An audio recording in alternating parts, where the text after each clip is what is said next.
Do you work with people who are sometimes resistant to change or to new ideas? Heck, are you sometimes resistant to change or to new ideas? Well, in today's episode, we're going to be talking about a strategy that you can use to get people and maybe even yourself to make some changes in a way that's a little bit easier.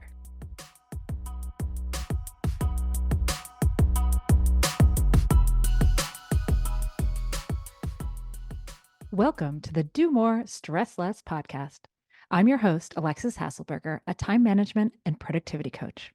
In every episode, I give you actionable, practical tips to help you learn to use your time in a way that feels good to you every day. No more hustling, scrambling, or struggling to keep your head above water. So let's dive in, and soon enough, you'll be doing more and stressing less.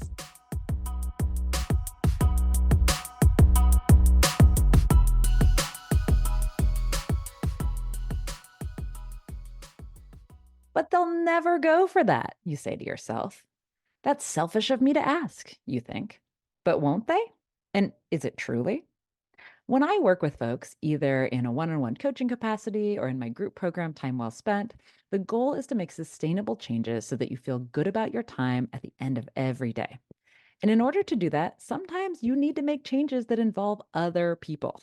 You don't work in a vacuum, don't live in a vacuum after all. Sometimes it's a meeting audit where we reassess the calendar and we decide what needs to go, what should remain, and what needs just a little bit of change to ensure that the time on the calendar leaves everyone feeling like it's truly a good use of time. Sometimes we need to make some adjustments to when we work. Sometimes it's reclaiming some time during the workday to be heads down, working on strategy, and not at the beck and call of every ding and ping. But no matter what it is, there's often fear and trepidation that comes up when it's time to discuss these changes you'd like to make with others who might be affected: your colleagues, your manager, your partner, even your kids. And there's one thing that I know for sure: using the language of experimentation is almost always more effective than using the language of change. Why? Because everyone's willing to experiment, or at least they aren't willing to be the jerk who's unwilling to experiment, but nobody really wants to change. Change is hard. With change comes loss aversion. People are worried that the new change will leave them stuck in a worse situation with no recourse. And that's why experimentation works so much better. With experimentation, we're not taking a hard left and then marching forward forever in that direction. When we experiment, we're testing out a hypothesis, we're iterating, and we're going to see if it works better or not.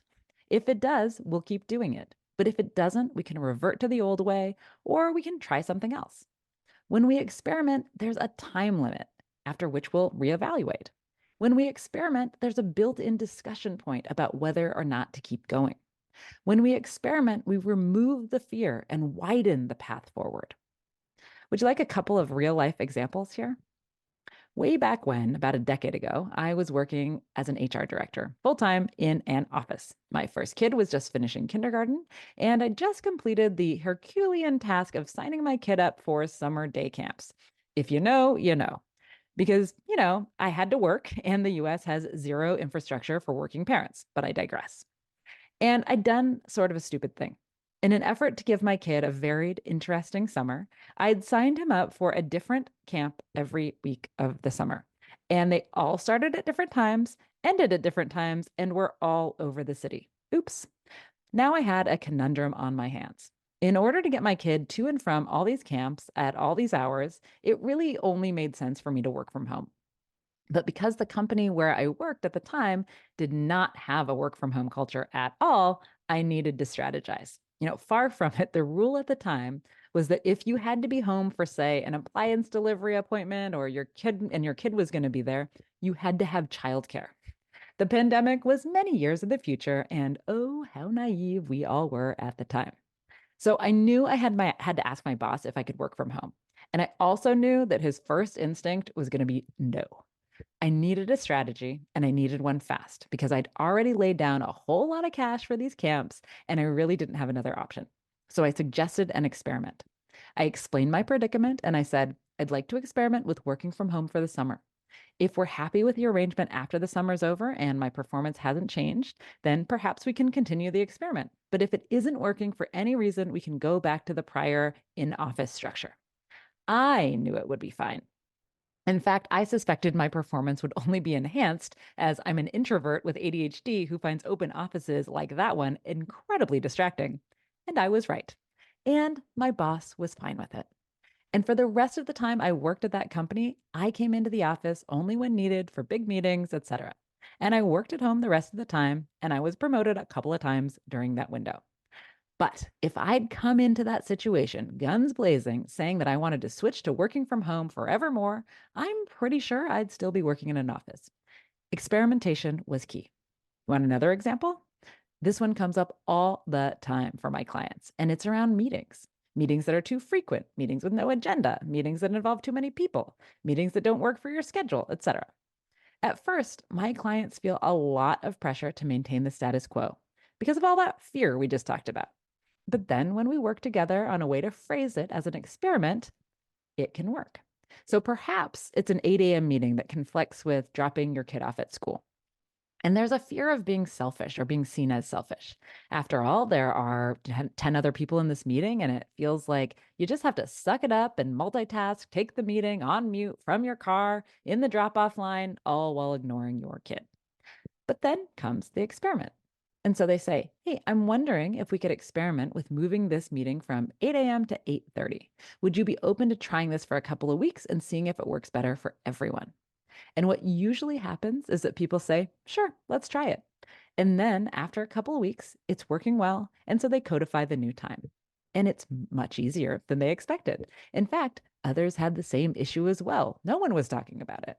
And in fact, this new situation is better or at least neutral for the group. Problem solved without the friction. So, what's the anatomy of a good experiment? Here are a few things to remember. Number one, pose it as a question. Would you be willing to experiment with fill in the blank? Number two, include a timeline. Let's check back in X number of weeks and see if this is working. Number three, commit to actually checking back in. You want to be accountable because you might want to suggest more experiments in the future. And number four, be willing to continue to iterate or to revert. This is, in fact, an experiment, not a change in disguise. So, what is going to be your next experiment?